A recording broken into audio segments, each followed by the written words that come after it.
It's time for Talking Pictures Trivia. A quick friendly reminder, Game Boy Color games were available for purchase before the system was released.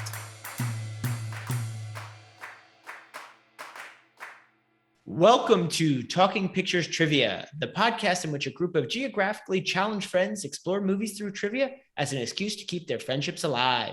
I'm one of these friends and today's host, Nick, and with me is... Tom. Ragnar. And I'm Chris. Thanks for joining us today. Ragnar has been a guest on a variety of episodes, including Rules of the Game, M, and A Quiet Place. There were too many to list here, so I'm cutting it down. Chris has also been on quite a few episodes, including Spaceballs, Halloween, and The Spirit of the Beehive, a recent one. Ragnar and Chris still conveniently like movies. For those joining us for the first time, we start off each episode with a movie quiz, as these pivotal questions will determine who earns today's trivia crown. In the first round, each question will be worth 1 point, and in the second round, each question will be worth 2 points. Then, once the fierce competition is over, we followed up with our famous movie rant where anything goes. Tom, tell us about today's movie. Today we're finishing our Halloween block by going back to 1977 in Japan. Space Iron Man Kyodan ends on MBS, Mount Usu erupts, and during all of this, Nobuhiko Ôbayashi's movie House was released. Other big movies in Japan in 1977 include The Yellow Handkerchief, The Life of Shukuzan, and Legend of Dinosaur and Monster Birds. Why don't we do that one? What's it about, Tom? All right, House. Well, this 87-minute incomprehensible merriment of murderous cats, pratfalls, and overly saturated colors follows 4 or 5 or 6 or 7 indistinguishable high school-age Japanese girls as they travel to one of the girls' aunt's house, at which point the movie becomes a horror movie, a Keystone Cop feature, a meta-silent film, great expectations sprinkled in with kung fu, a coming-of-age comedy complemented with a tremendous amount of cat throwing, and now and then it just straight up turns into the Beatles' magical mystery tour. Nothing makes any sense, but since marijuana has been decriminalized, who cares? Nick, if you had one word to describe this overdrive of a masterpiece, what would it be? Why? Chris? Technicolor vomit. Ragnar? Meow. And my word would be maximum. It's time for Question 1. What looks like cotton candy? Locked in. Locked in. All right, I'm sorry, Nick, but you have to go first. So what looks like cotton candy? It's a trick question. The cotton candy looks like cotton candy. All right. Ragnar, you locked in second. What do you have? I have the atomic bomb mushroom cloud. Chris, you locked in last. What do you have? Definitely the photograph of the atomic bomb mushroom cloud. All right, very good. And the points go to Chris and Ragnar. Not shocking. No, it wasn't. There is actually no cotton candy in this feature, probably. But I brought up this question to start because something Ôbayashi said in an interview. If anybody has the Criterion edition of this, they have a 40-minute interview with him, which is really interesting. You get kind of into the bit of the politics of Todo and Japanese filmmaking. But he said that he lost as a child all of his friends to the bomb, and he wanted to make a movie about that. And he saw this movie as being about that in some fundamental way. And I wanted to bring up that comment and see what you guys thought of it. I even though I wasn't a huge fan of this movie, I did appreciate what it was, and I appreciated what he was trying to do. And I did a little research, and a couple of people actually led me to something that I didn't really think of my first viewing, was that the cat itself was a physical representation of the bomb, and that it was like him getting over the pain and suffering that had happened. And they had mentioned that a lot of Japanese films in this era kind of had that motif, that these were filmmakers of the 70s in Japan were probably kids in the 40s when the bomb fell, and that traumatizing event kind of led to this weird influx of art, and I definitely saw the movie through a different lens when I read that or saw that or whatever research I was doing. So that's why I actually knew it, and the fact that Mac was just always obsessed with food was one of the more hilarious things to me, I thought. So I don't know. It was an interesting. After watching that little YouTube clip or whatever it was, I still didn't feel as if I missed that. I just feel as if it was something that he said in an interview. I don't know that it came across necessarily in the film standing by itself, but it was an interesting kind of idea, like looking back at it from his perspective, what he meant when he was shooting this kind of weirdness. Right over my head. I swear, I think I need a history lesson before some of these foreign films, because we had this recently happen. Tom, what was the one we saw with you had to have the whole Spanish history? The Spirit of the Beehive. Was Yes. The yes. Franco photo.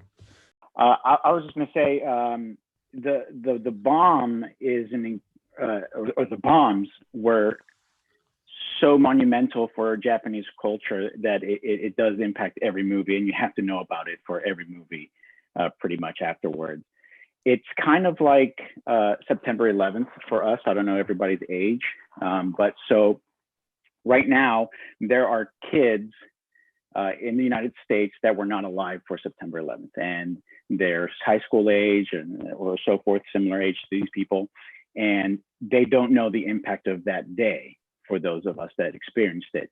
So I think that is important to keep in mind, because when they were doing that flashback, which was incredible, how they did it kind of like a film reel, and the girls were narrating over it, they kind of laughed it off. You know, they literally called the mushroom cloud a cotton candy. You know, these are events that destroyed entire cities and families and friends and loved ones. And so in a way, I think the aunt or the cat, I don't really know the connection of the cat being what, but I think that was hurtful to the spirit, who lost a lot in that bomb. So it's kind of like a kid that doesn't know any better making jokes and, you know, laughing about September 11th for us might not be funny, and we might take offense to that. So I think that's the importance of that flashback, more so than exposition, but setting up the spirit's anger towards these girls. I definitely need to start watching primers though before. Like, I know the history of the war, but I didn't know that was being influenced in this wacky movie like to this degree. I just assumed that it's the influence for every movie. I mean, it's a monumental thing, and it's in so much of Japanese movies of that era. So I just assume it's everywhere. Yeah, and it's also when they're talking about the children are narrating the story, and they talk about cotton candy as a description of the mushroom cloud. Eventually, the movie just deteriorates. It itself kind of explodes. The past sort of melts away, and I think that destruction of the film overlapped with the mushroom cloud, overlapped with the story of the ant, overlapped with the children's kind of callousness, is really like that. I think you're absolutely right, Ragnar. That's like, if you want to call it, it angers the spirit, or at least it sets the stage for what we're going to see and why we're seeing it, I think. It's time for question 2. How many years has it been since Gorgeous's mother died? Locked in. Locked in. Is this Price is Right rules? Whoops, sorry. It is not Price is Right rules. Please say the correct answer. All right. So who locked in first? Ragnar did, then Nick, then Chris. Okay, so let's start with Chris. What do you have? I think I vaguely remember them saying 8 years. I thought it was 6 years. You know, those are the two numbers that I am debating, but I wrote down 6, so I'll go with 6. And the winner is Chris. Oh, it was 8 years. So close. Oh, yes. Okay. So very good. I wanted to bring this up because I also think, you know, the other setting at the beginning here, and by setting I mean kind of like thematic setting. We have the bomb and that kind of the historical trauma, and then we have the story of the girl and this weird kind of Electra complex going on with her and her dad, and the kind of anger that she's taking from this kind of personal and childish encounter, if we want to call it that, into the house. I was wondering what people thought of this setup at the beginning. Couldn't even get into that because I was so focused on his weird like spirit, like frolicking in the wind girlfriend or something that he was going to go on vacation with. Like I thought she was going to be part of it because she was kind of ethereal. It kind of distracted from that relationship. I kind of took from it that she was like the embodiment of Western culture, if that makes Okay. any sense. How I don't know. so? I don't know. Just that, you know, things were super traditional. And then after the war was over, I think there was kind of an invasion of Western culture to Japan. Mhm. And like, I don't know that this, like I said, that this doesn't play in the movie for me, but it kind of felt like, you know, he met her while he was not in Japan. He brought her back to Japan. Now it was basically going to upend this girl Gorgeous's life, you know, just out of the blue, like out of nowhere. And it go like tipping off what Ragnar said about how, you know, the movie is about like generational gap.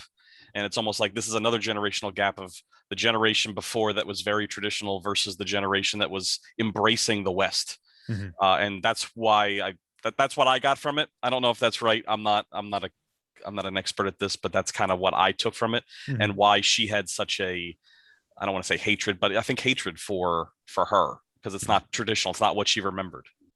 I never realized Chris was so deep. I mean, this sounds legit. I could buy into that.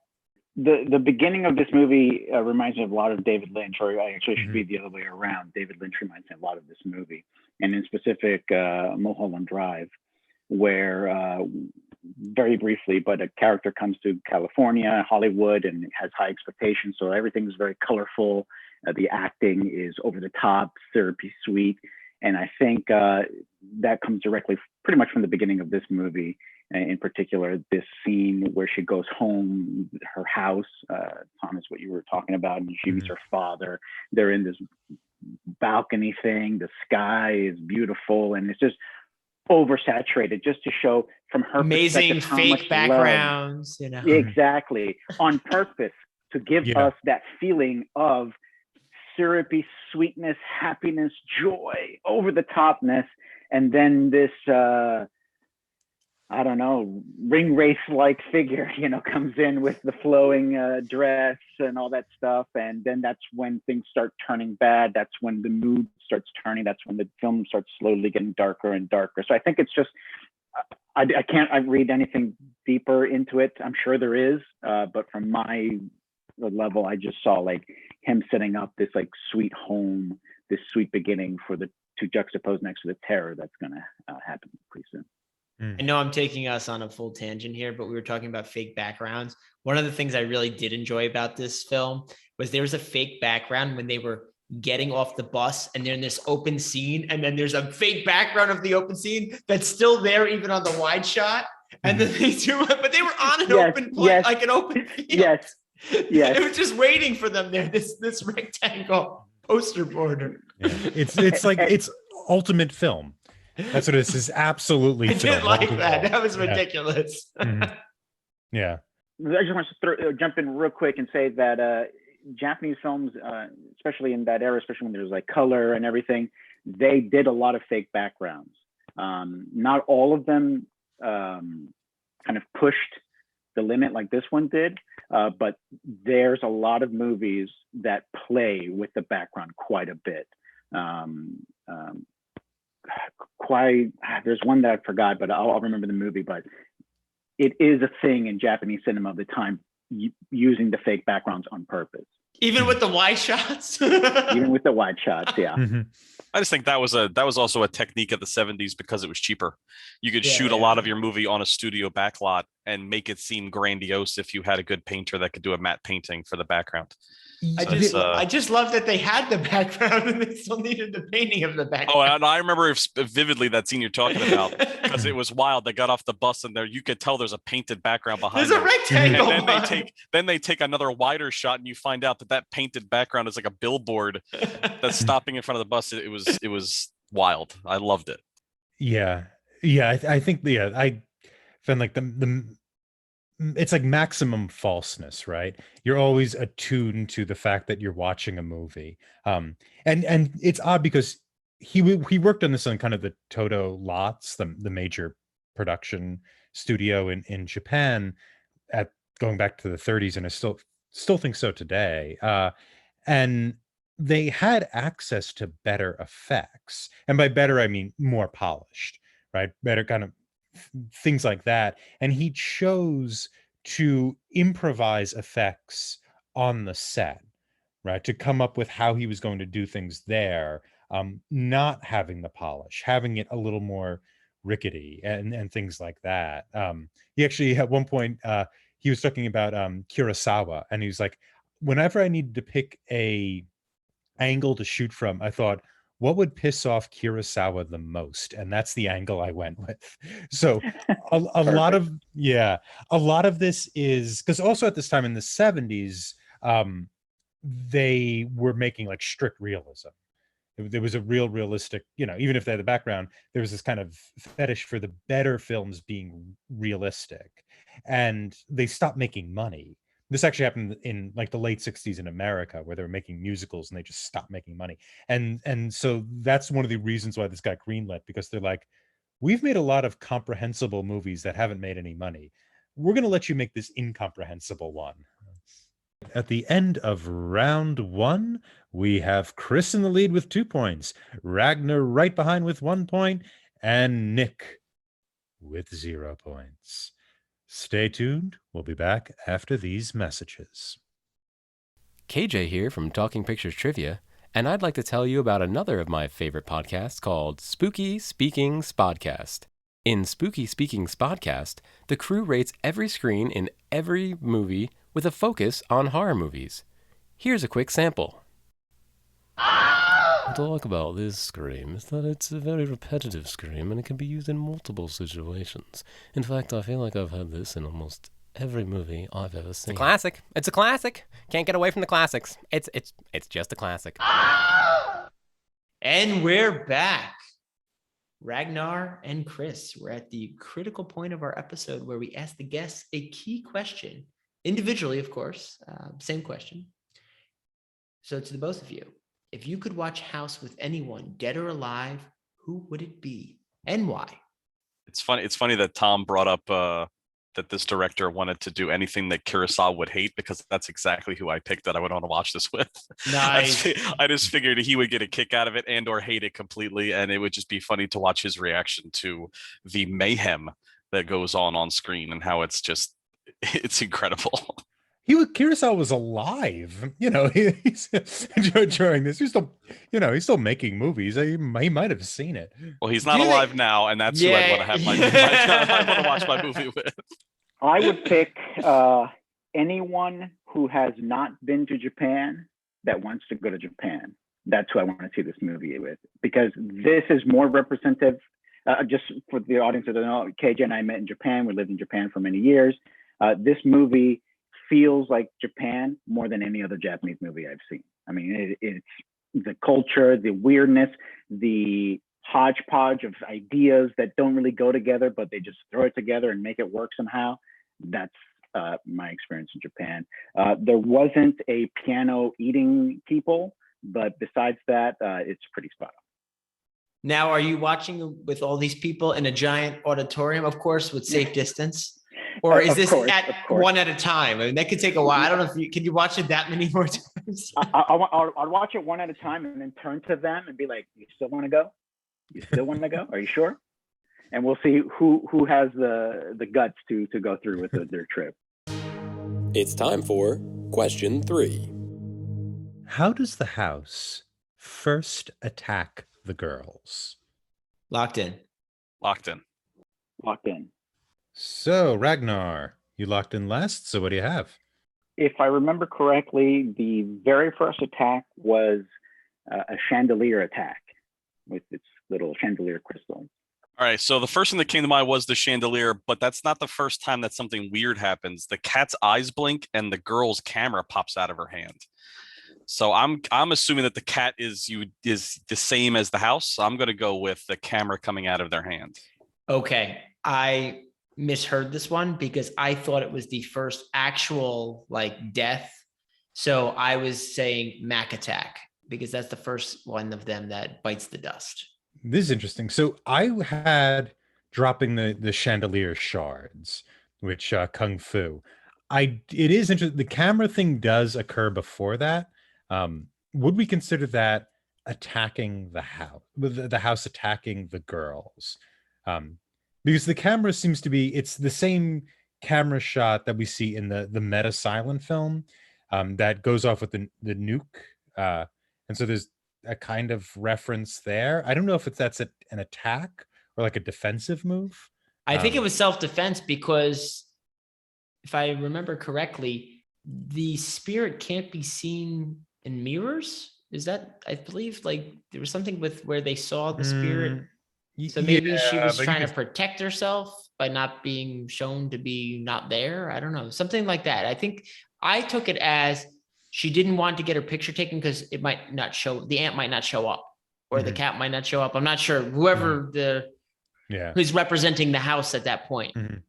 Yeah. So the question ends up being, do we consider that an attack on the girls? I mean, yes, it broke the camera.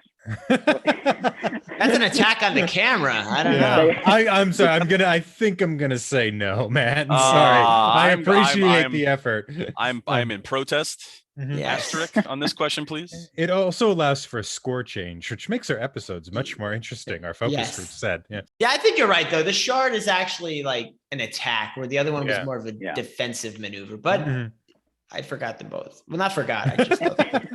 I thought the question was something different. I thought it was which girl got physically attacked first, and that's why I went with Mac, Headless Mac. Headless Mac. That was terrifying. Or just head. Bodiless Mac, yeah. So, of course, I brought this up to bring up a general and probably obvious question. The house, what it does, its nature, what we thought of that, all of the above. So let's start with comments about the grand set piece of this film. I think some of the like static stuff in the house was some of my favorite parts of it. Like I think that if I forget everything about this film, I hope that I remember when I'm 80 the dancing skeleton. And just the fact like that thing is going to stick with me forever. It was my favorite part, and every time it was on the screen, I just wanted to see it like start to dance again. And it's poorly done too. But it is so poorly done. But that's exactly the kitschiness of it. I loved it. I loved that was that it scared the kids so much, and it was just a plastic skeleton. So I mean, like, although I do believe the camera was definitely the first time the kids were attacked, I'm still trying to make sure I lobby for myself here. I do think it's kind of funny how ridiculous the deaths were, like the piano that Ragnar mentioned before, and the floating head that comes out of the well that then bites the other girl on the butt was just another amazing piece of cinematic history that I hope I never forget. Just overall over the top. I thought she was going to turn into like a zombie or like become a spirit. No, nothing like that. It felt very much like Evil Dead at that moment. And I actually had to go back and look to see which one came out first. And it was this one came out first. I wouldn't be surprised if you got an interview with Sam Raimi and he said that there were parts of this that he saw that influenced some of his Evil Dead take, especially Evil Dead 2 when it got a little bit more campy. Yeah, it's a lot of fun. The piano scene is probably the most famous and probably the most impressive of them. And I think what makes it so interesting is the fact that so much of the violence is addressed with humor on the part of the girls. Like, you know, when Melody gets her fingers electrocuted off, she gets eaten later, but I think they get electrocuted off. She just sort of holds up her hands without any fingers and goes, oh, I've lost my fingers. And they got bitten off. They got bitten off. Yeah, okay.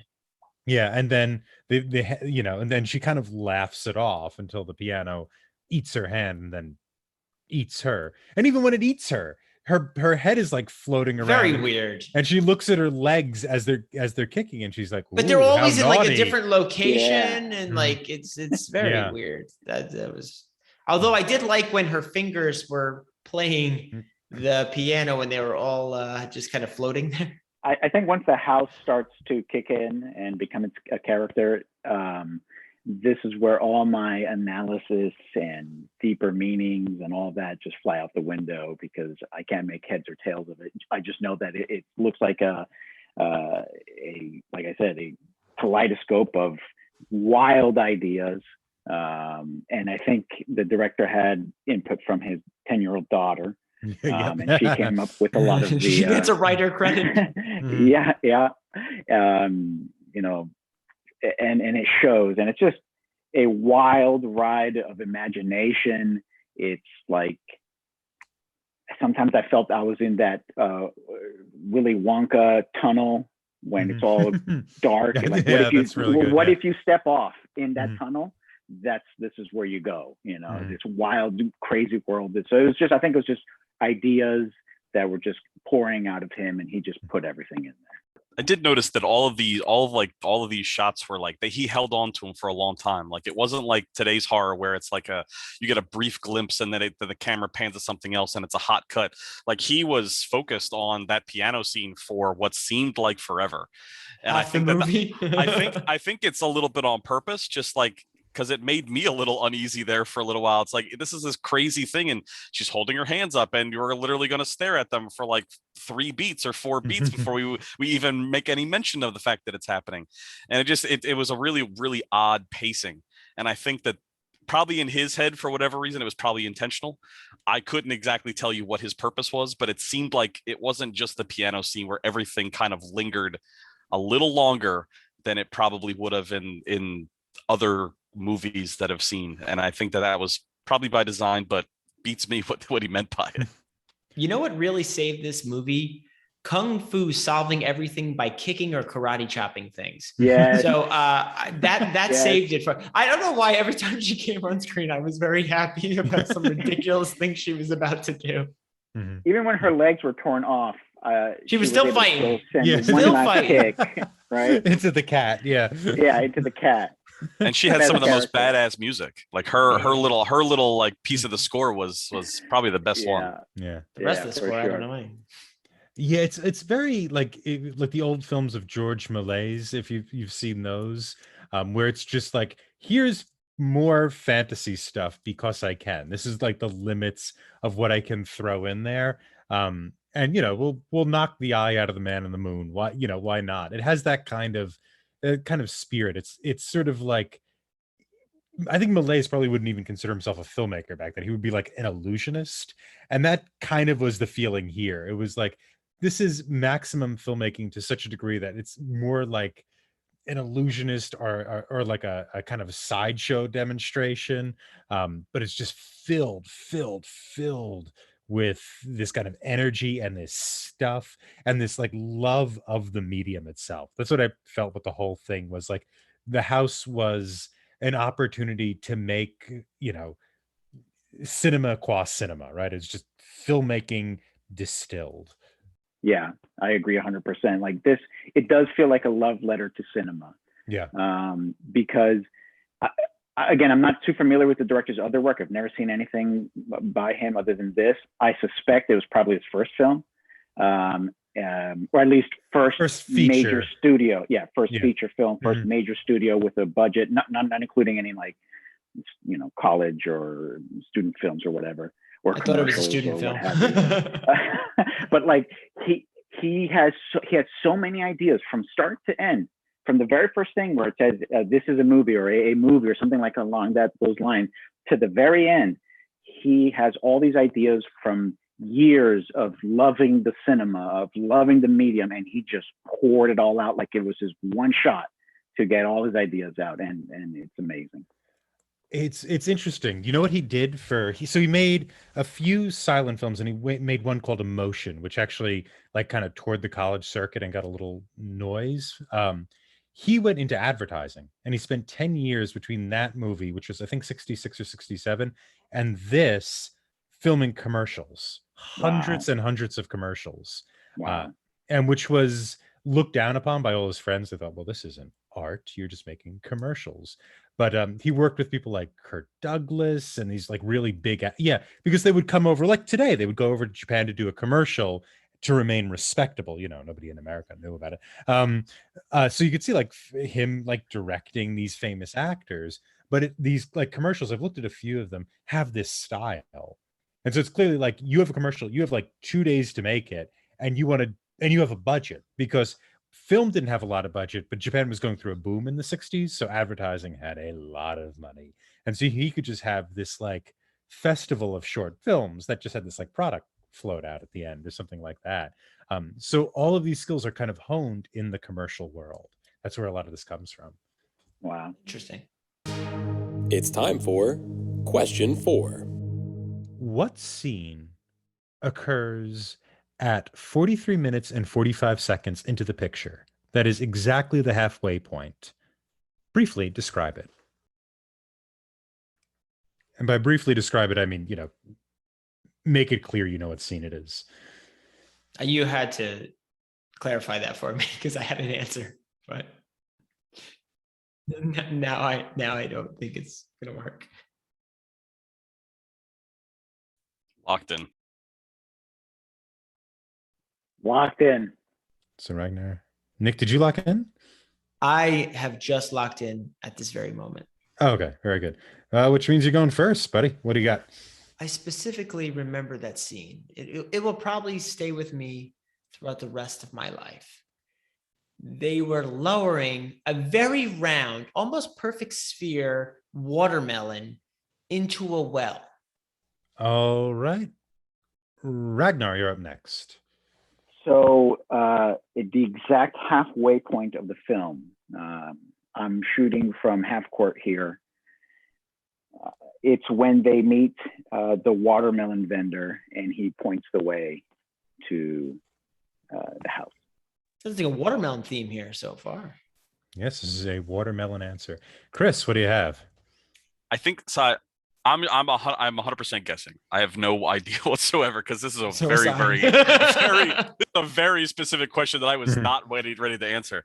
I think the watermelon stuff and the Watermelon Man were the first half, though.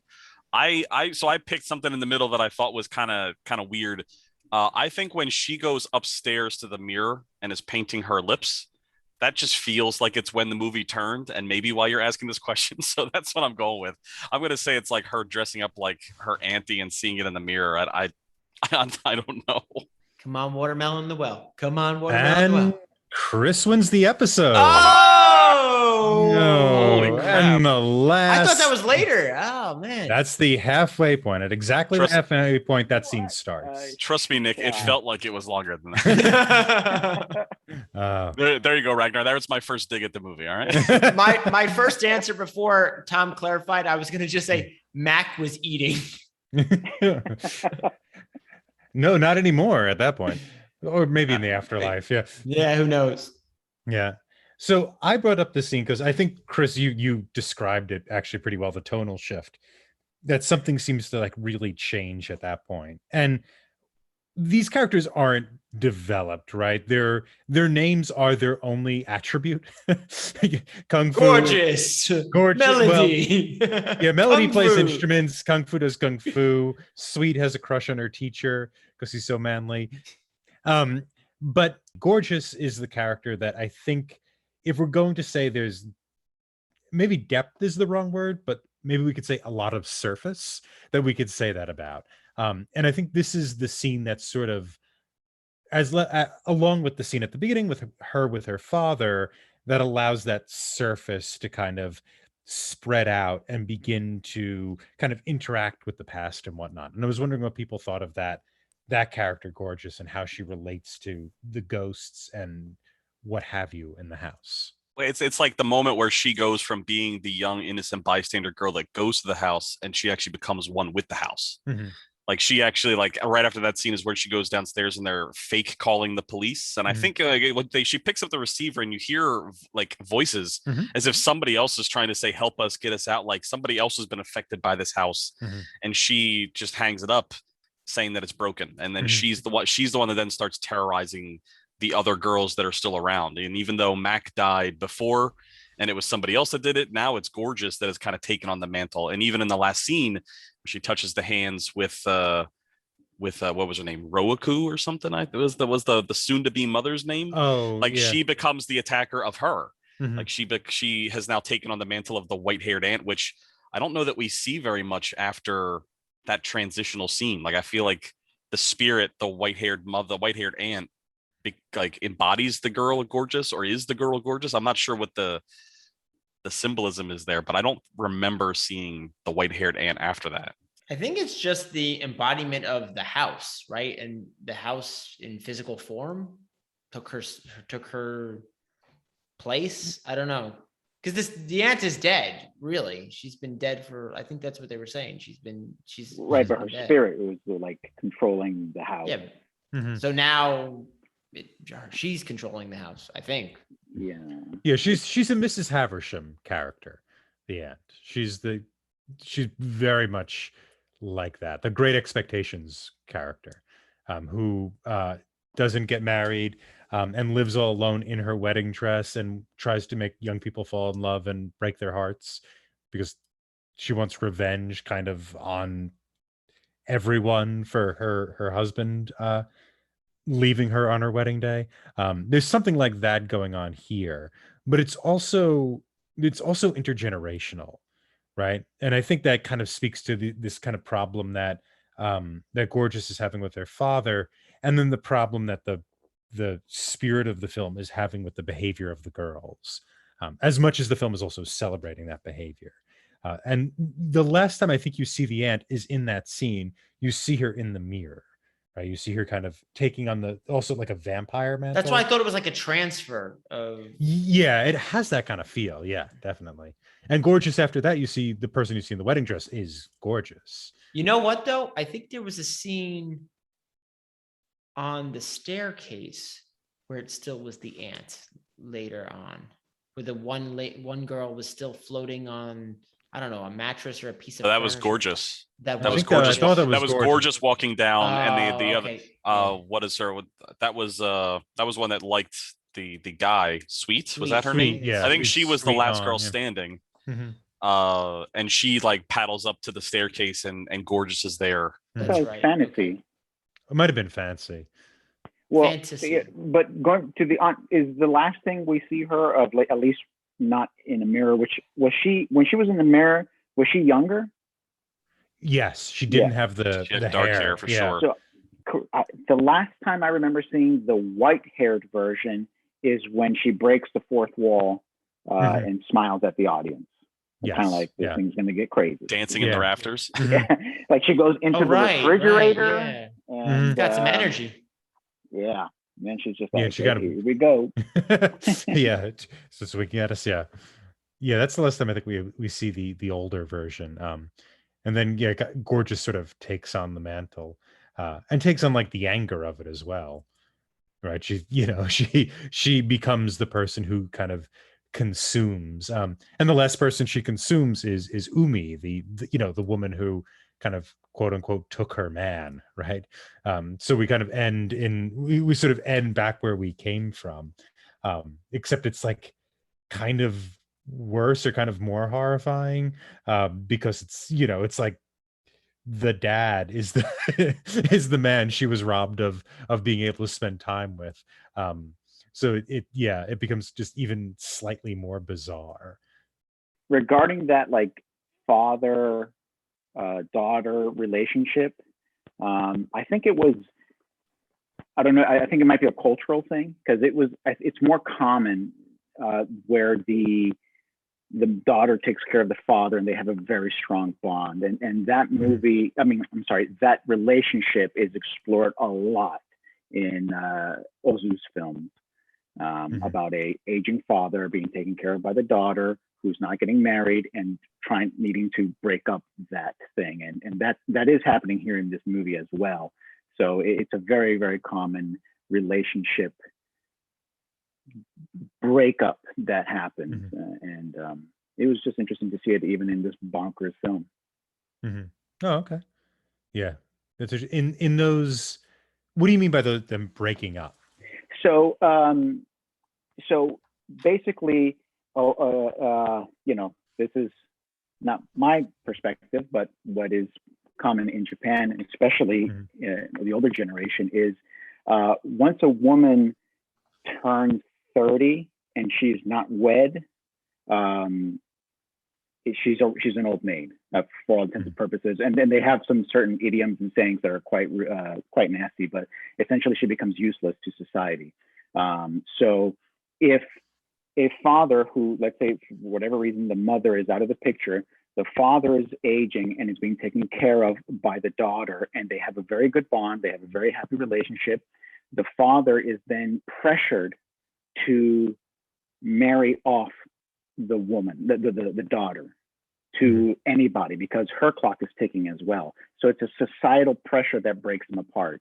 That's not exactly how that relationship was broken up in this movie, but because this was a new wife rather than the daughter going off and getting married, but it was still that relationship crumbling that pushed Gorgeous into a bad place. So yeah, it's more societal that breaks them apart rather than any plot or anything like that. Right. Okay. That is interesting, because it's another kind of past-present tension, right? Another kind of either anger at the past, or like they don't get it. It's interesting, like the girls they just don't understand, this sort of history they're standing on top of. Yeah, and it's like the past is either something to laugh at or something to be angry at. And the past will not stay quiet. It never does. The more I think about it, the more we talk about it, I think it's more important to the movie. I'm curious to rewatch some of the early stuff, and especially we were talking about how they were laughing about some of the World War II stuff. I wonder where Gorgeous was in all this. Was she even present? And if she was present, did she also mimic? Did she also make fun of it or make light of it? Because I would venture to say maybe she didn't, and that's why she, well, besides being possessed, she gets off lightly, so to speak. Yeah, she's the narrator. That's right. But I don't know if she's laughing at the tragedy. I kind of took it as like her looking into the mirror was like putting herself in her aunt's shoes. So like as a ignorant kid, she laughed about it because she had no idea. And then when she finally learned, when she walked a mile in her aunt's shoes, that's when she kind of looked down upon the people that were her friends. And that now she realized that she was wrong and that they were wrong too. And now she's going to punish them. That's kind of how I interpreted it. Do you think, Chris, that the aunt picked Gorgeous to possess because of the family time, or was there anything? Why would you pick Gorgeous? I think it was just because like it was the family tie, and that Gorgeous was going through something similar. Like Gorgeous, this going back to the whole idea of dad and losing dad to somebody else was kind of like what the aunt went through with losing the husband or losing the fiance to war. And maybe that was her way in. I don't necessarily know that it was anything but happenstance either, but at the same time, it could have been like she was the most likely suspect because she had a loss that she had just gone through that was on a different version of love.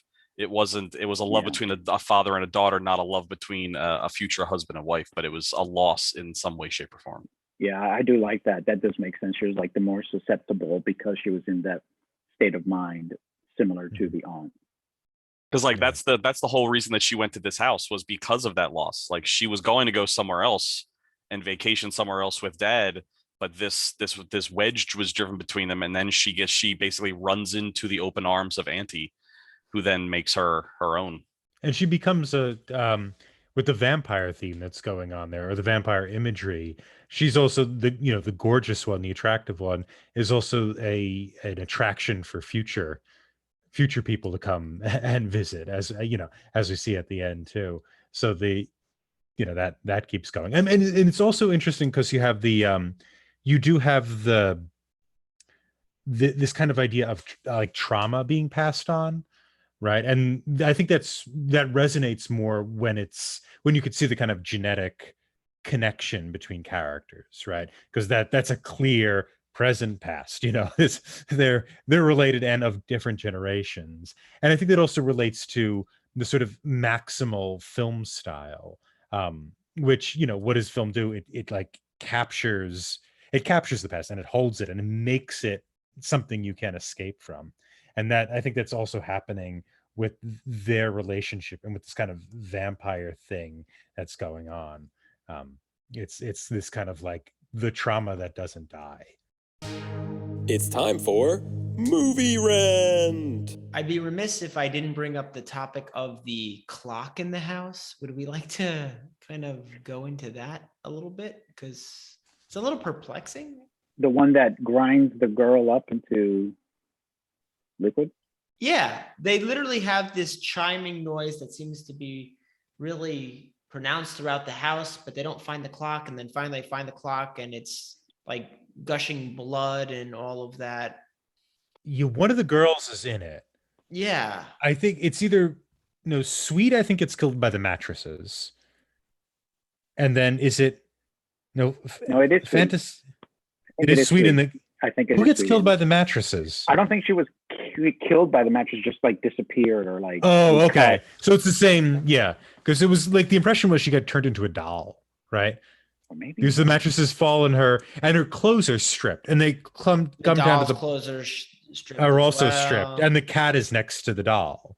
But needless to say, like, is the clock the heart of the house? Like, what's going on there? It seemed there was supposed to be something bigger there that I was missing because it was prominent. I don't want to sound too pretentious, but I kind of took it as like the gears of progression, like just progress can never be stopped. And the idea of, because it was definitely the clock had a lot of gears inside of it, yes. And just that those machinations never stop turning.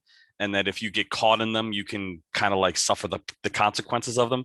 I don't know. That's what I'm trying to pull from it. I don't know if that's what it meant or if that was just a 10-year-old girl saying, "Oh, it'd be kind of weird if you got chewed up by a clock." And it 100% could be that too. But I took it as like the machinations of time passing, and you could just get eaten alive kind of by it. I think that's why he took down this episode right there with that kind of thinking. I mean, he's got this movie inside and out. And he said he didn't like it. Yeah. I thought way too much about this movie, honestly, over the last couple of days. So, I mean, from a perspective of a movie kind of like changing my headspace for a time, it was definitely in that realm. I will say my point total does not shock me one bit. Oh, I have one last thing.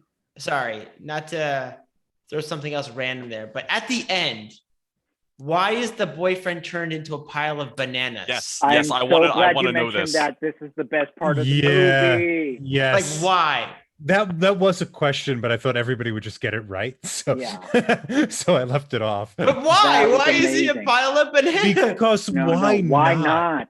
Why not? That's the whole. I mean, we're like going into analysis here, and I think he the was analysis so close. we're doing is valuable. But I think we're not getting at the spirit of it, which is why not? That's really the point of the movie. He says bananas, and then he turns into a banana. I mean, remember his story. Remember, he got stuck in a bucket, and the bucket danced around the street and almost got hit by a car. Then on the way there, he stopped to a noodle shop, and am I remembering things crazy, or was a bear making the noodles?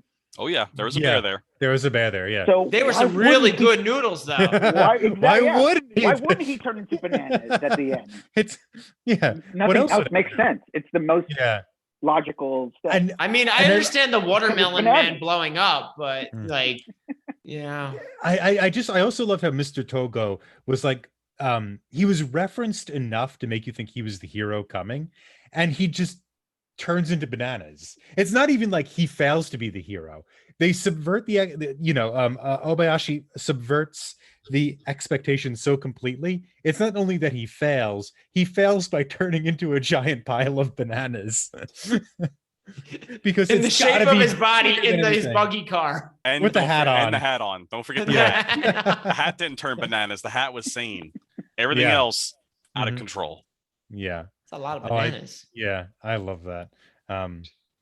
I saw that.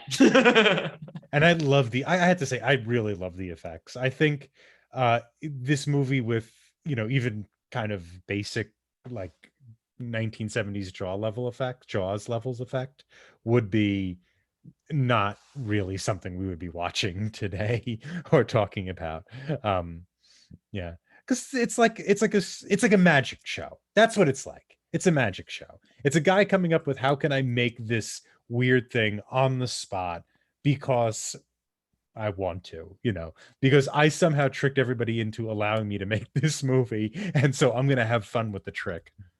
I think that's the beautiful thing of the movie is that the effects look exactly how he wanted them to look. Mm-hmm.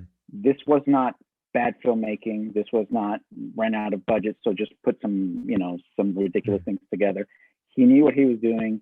He had a vision, and he executed the vision. And to me, regardless of whether I like a movie, you can feel it. Like when you're watching a movie, you can feel it when a artist's vision is being shown to you without any compromise. And I felt that in this movie. I think it's a magical thing to see. It doesn't happen very often, and that's why this movie has endured and will continue to endure. Yeah, it's funny. You read about this story, this movie, he didn't work for the film production. He didn't work for what's it called again? I just forgot the name. The production company. Toho? Toho, thank you. It just went out of my head a second. He didn't work for Toho. He got it approved, but nobody wanted to direct the script because they thought it was too silly.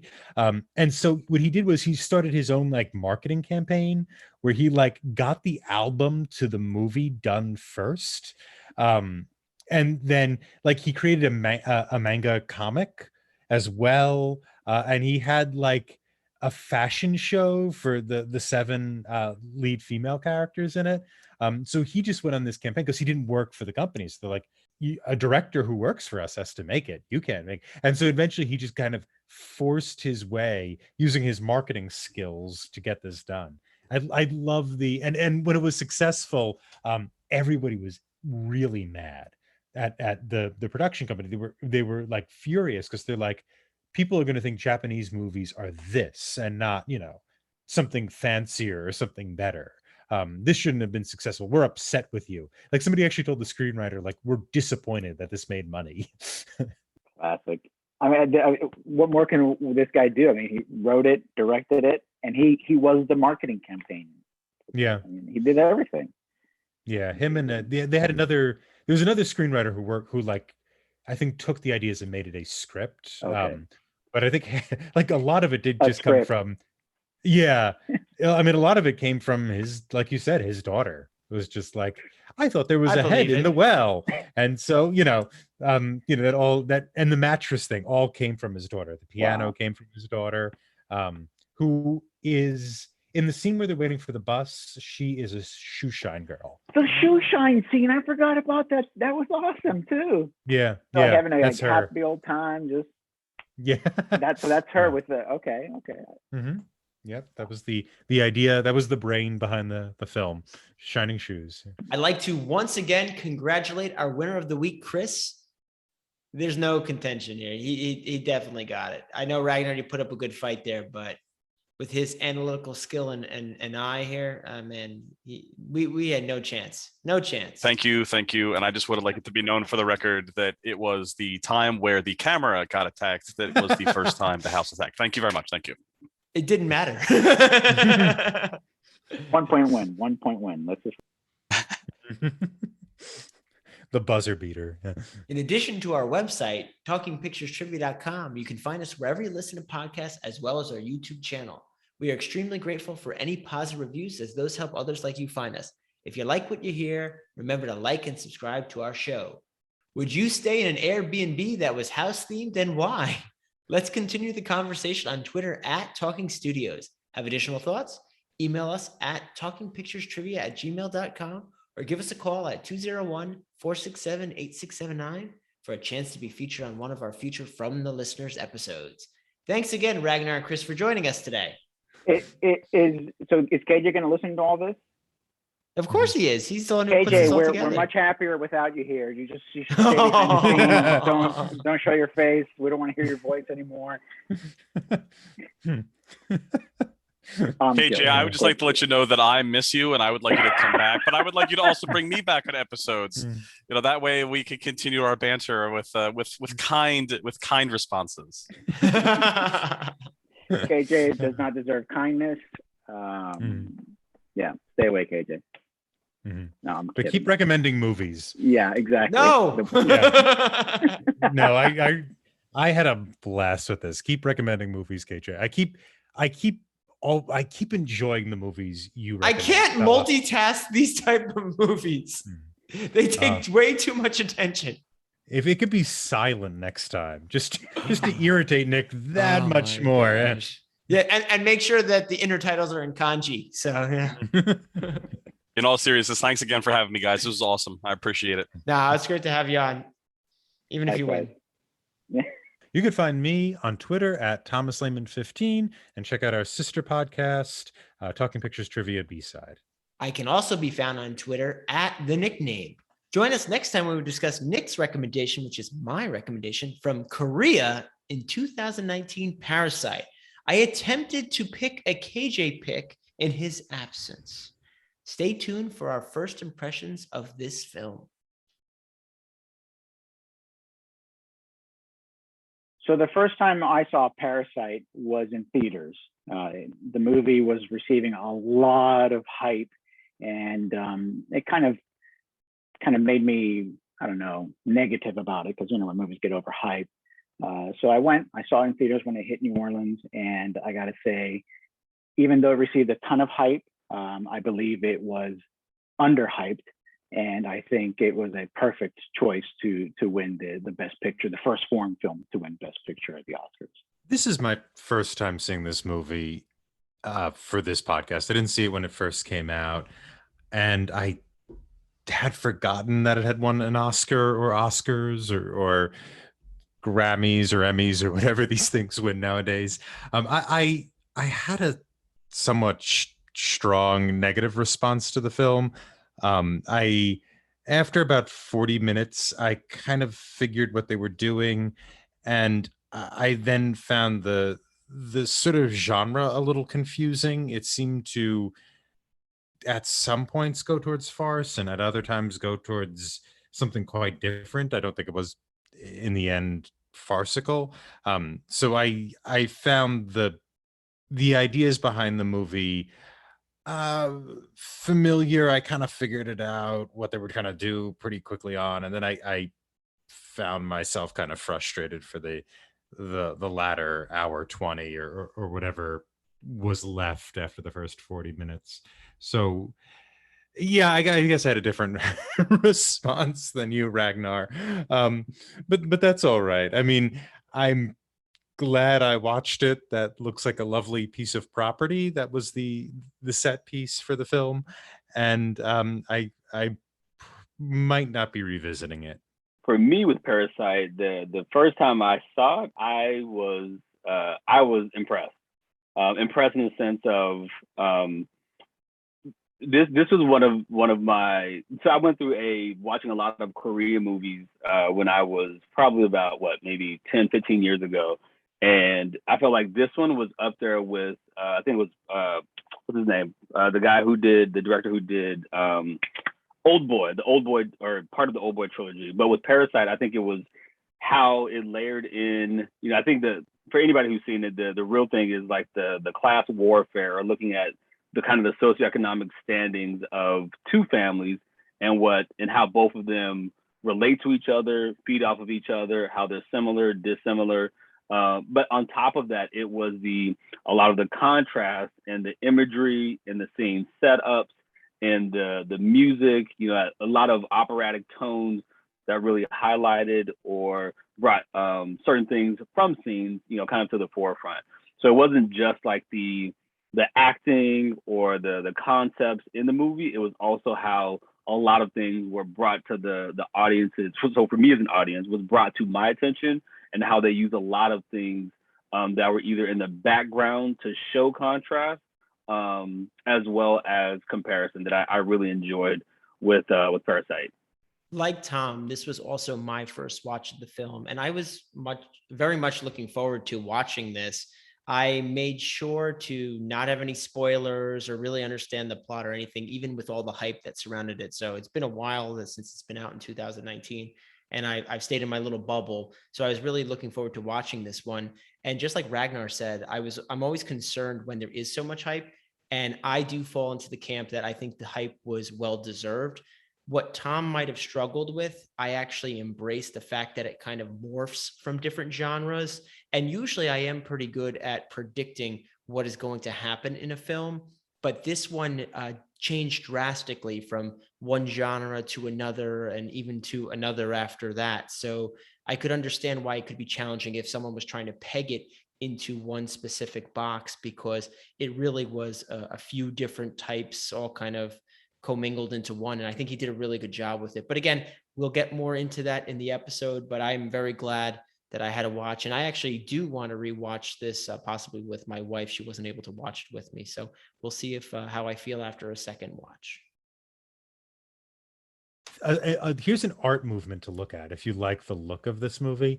I was looking into this post-expressionism, and it was actually David Lynch is actually painted in this style when he paints work.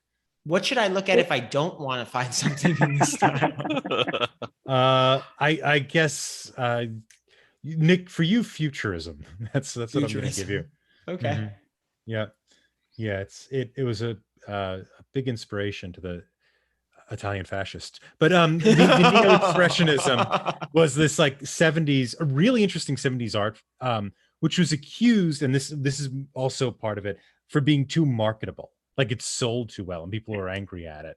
And so there's this whole kind of like marketing thing that also factors into it.